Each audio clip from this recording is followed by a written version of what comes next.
Compliance is a profession where people work tirelessly to make the world a better place. And there are hundreds of amazing and inspiring women who have helped the field develop into what it is today.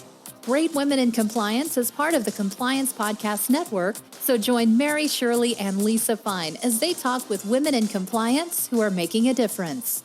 Hi, you're listening to Great Women in Compliance on the Compliance Podcast Network with Mary, Shirley, and Lisa Fine. I'm Lisa Fine, and today's guest is Barbara Petitti, the Ethics and Compliance Officer, Policy Enforcement and Investigations at Alstom. Alstom is a French transportation company, and when Barbara joined Alstom, they were in the midst of addressing some serious corruption issues, which included investigations with the World Bank, the U.S. Department of Justice, and the UK Serious Fraud Office.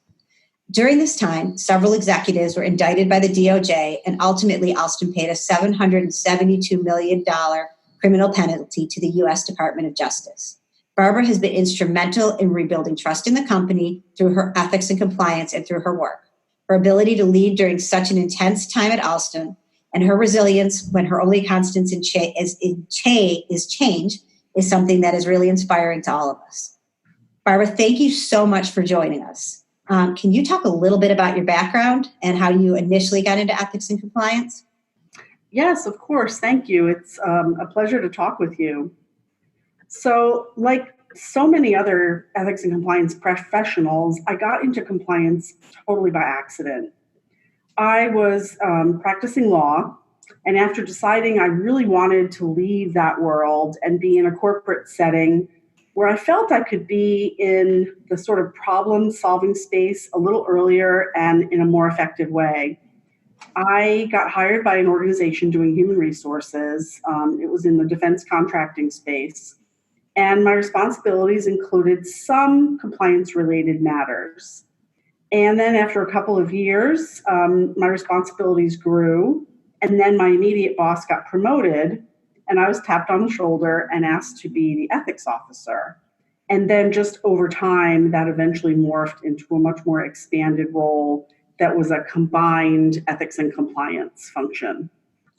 Yeah, it was great because when we spoke, that was one of the ways I got into compliance as well. I was doing employee relations and compliance. And I think that one part that's great about that progress is that you really get a sense of the people and the people that are impacted day to day.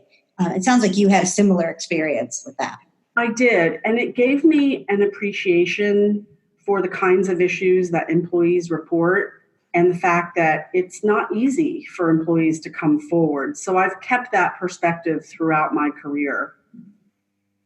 Yeah, I agree. And it's also, you realize in a different way how much decisions on any level of a company really do impact people, and the day-to-day, as you're saying, from reporters and from others, really do set tone at all different levels in a way in which I think people don't always see it quite the same way. I definitely agree. And employees are watching. They want to know that the company is enforcing its policies and holding people accountable, and also being fair in the way that they implement policies. Yeah, absolutely. And then after that, you went to Alstom, and that was right during the middle of the FCPA and World Bank issues, I think. And there were some indictments right after you started. Can you talk a bit about that time? I mean, it sounds like it was quite a busy time and an intense time to start somewhere. Yes, of course. When I look back on the events of those few years, I can't even believe how busy we were as an ethics and compliance team.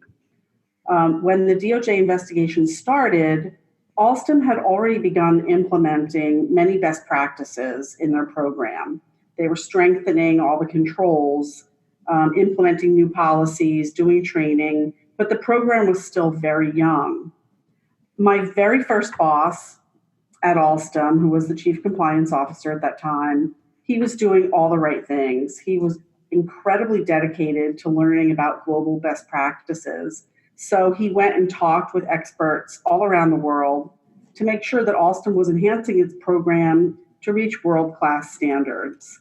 And he was very fortunate, as was the team, because he had all the resources he needed, as well as the full support of upper management. So we were able to take the program where it needed to go. So what was your sort of first steps in that? Oh my gosh, we had such a big list of things to do. But when I think back on it, the immediate things we did initially was implement a comprehensive anti-corruption training program for all managers and professionals. And it included investigation about our pending investigations. We wanted employees to understand what was going on. I mean, as much information as we could share. And we wanted to communicate the seriousness of the situation to give employees a greater understanding of the risks the company faced in doing business in emerging markets where we had ongoing projects. At that time, Alstom had over 100,000 employees operating in 60 different countries, so we had a big task ahead of us. But the training, I did a lot of the training myself, and it was fun to travel and to meet employees all over the globe who were grateful. They were grateful to get the information. And then at the same time, we strengthened controls around our external sales partners. We implemented improved screening, hiring, and payment processes. And then we also adopted a targeted anti-corruption training program for the external partners. And during that time, I was the dedicated ethics and compliance officer for North America. And within the very first 6 months of starting, I began a monthly communication program that covered all aspects of the program: policy refreshers, ethical decision-making, where to go to get answers or report concerns. And that was a very satisfying part of my work at that time, because even though we were in the news frequently, many employees had not really heard about the investigations. And so many that I talked to didn't even know what the Foreign Corrupt Practices Act was, which was the center of our investigation. So that part of the work was really satisfying. And simultaneously, I was traveling maybe 70 to 80% of the time, both domestically and internationally, trying to get our sites up and running with the program and to have an active presence. I wanted employees to know me and to get comfortable with ethics and compliance, to make sure that all levels of the workforce had access to the necessary tools and resources so they can make good decisions. And during that time, when I look back, the speak up culture was not really completely understood or embedded in many European corporations. So a lot of my communications with employees focused on the hotline and encouraging people to report suspected misconduct and also raise questions or concerns. Yeah, I know that's often a challenge with European companies because it is really thought of so differently. So, it seems as if that is something that, while the speaking up is important, it's very traditionally done in ways outside of a helpline or a hotline or an ethics and compliance function. And that can be a challenge as well.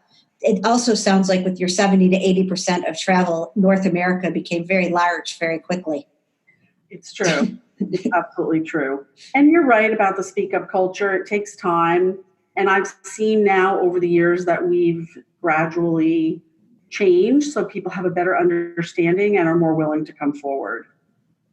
Well, that's great, especially your central team is in Paris. So you were working not just with some of the traditional European issues, but some of the French specific issues in France as well. So you were doing that too, correct?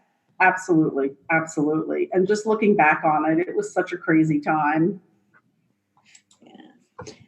So then after that, what other things you were moving on after you stabilized? What were some of the other things that you've been doing since then with your constant, which, as you and I have talked, seems to be change? So, yes. It's very common in large companies that change happens in waves. And in my experience, it's really true that the only constant for me has been change. So I've been with the organization for 7 years. And in that 7-year period, I've had 6 different bosses for a variety of different reasons. And I've had 3 different roles. I was the North American compliance officer for 3 different entities initially. And then we sold part of the business to GE, and my role shifted into being the North American compliance officer for the transportation business. And then after a few months, I got promoted into the dedicated investigation function. So my role has changed, my management has changed. And then after the sale to GE, I went from being one of the lesser experienced on the team in terms of global anti-corruption to one of the more experienced on the E&C team that was now newly formed for the restructured entity.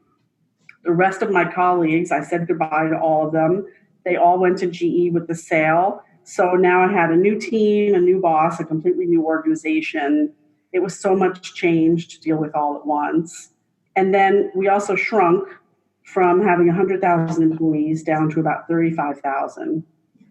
And my colleagues on the new E&C team had been with the company much longer than I had, but they were in different functions from all over the organization: project management, sourcing, internal audit, contract management. So the positive aspect of this was that they had a better understanding of the business in general.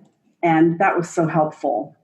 So we learned from each other, and it created a great balance.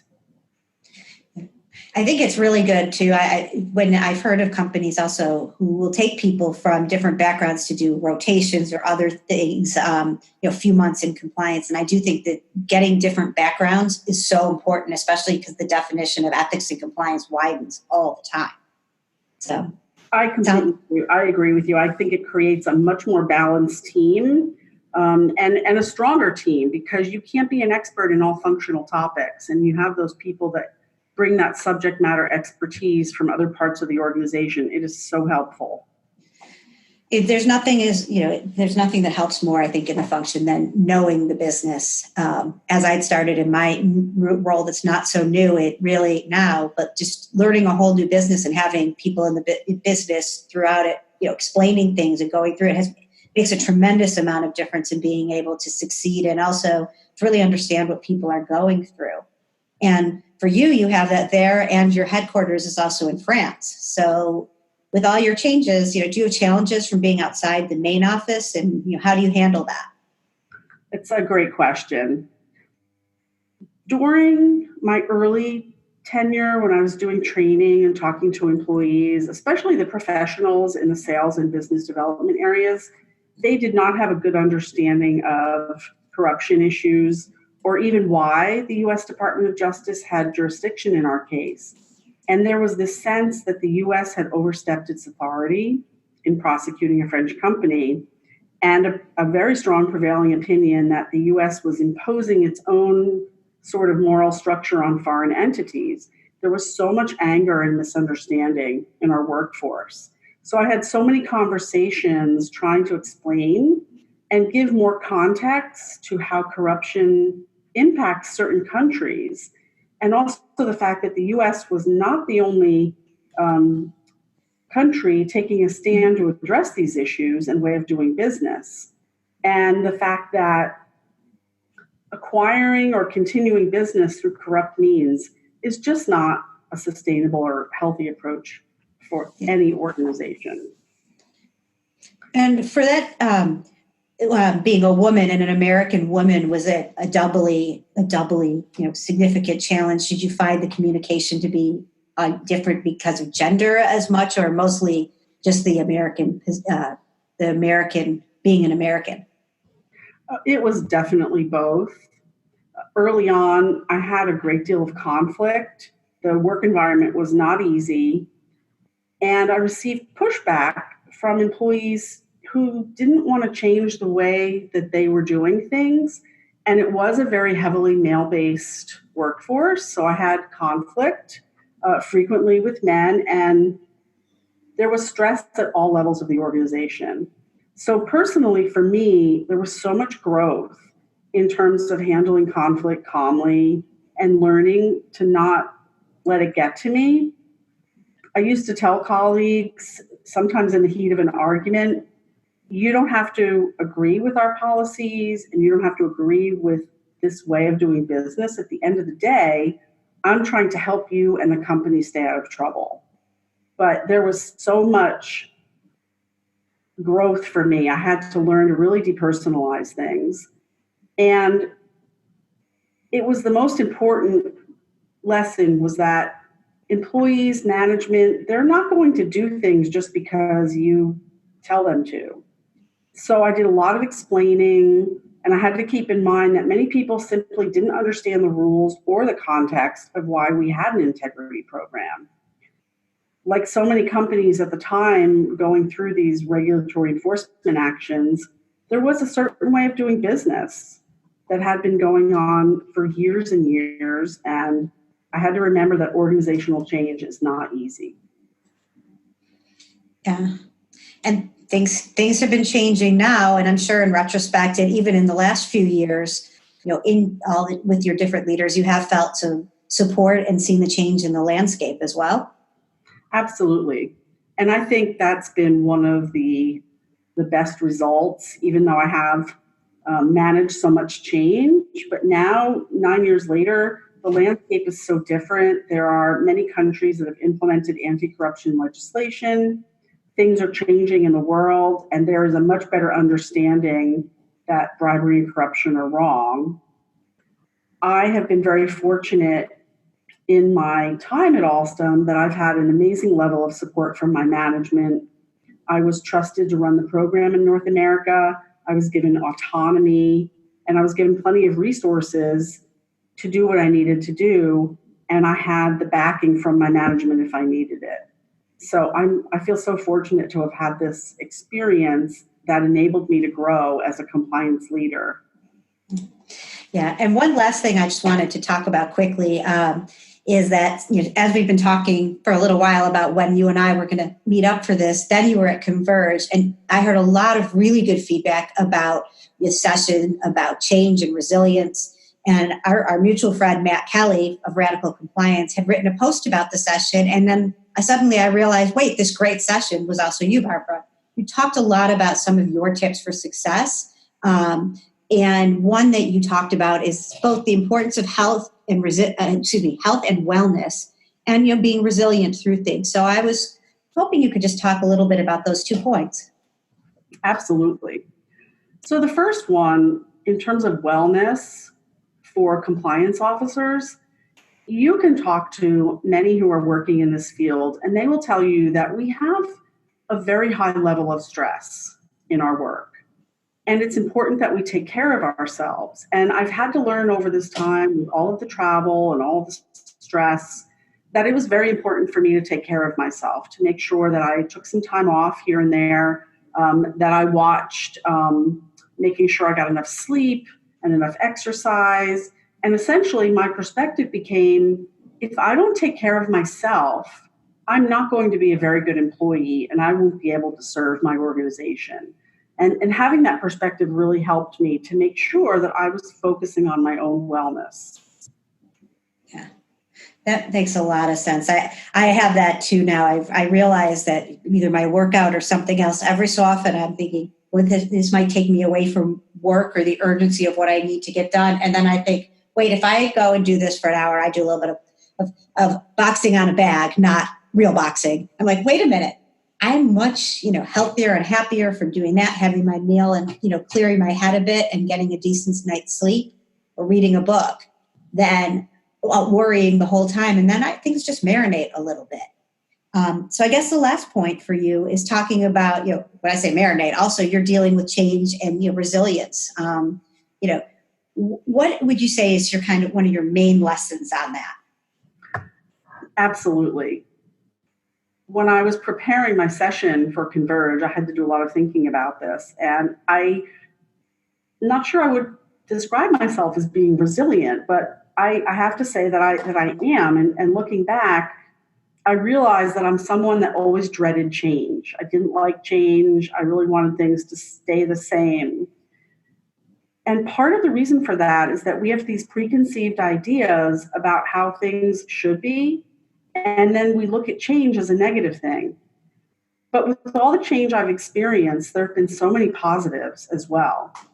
In the last 7 years, having had so many different bosses and 3 different roles, it's given me the ability to go with the flow and be excited about change and also let go of expectations for how things should be. Essentially, so much of what happens in our organizations is out of our control. So getting stressed or worrying about the direction of these things is pointless. Yeah, I agree. And the other thing that I think about a lot now is having been in organizations with a lot of change and constantly, when change is constant, the next change is almost becomes less of a change as, okay, I've done something, I can handle it before, I can do it again. And I think for women, I think it's particularly, helpful at times to start thinking of it that way as opposed to it's all new. It's a variation. And you have really been through it. And, thank you for taking the time to talk to me today about that.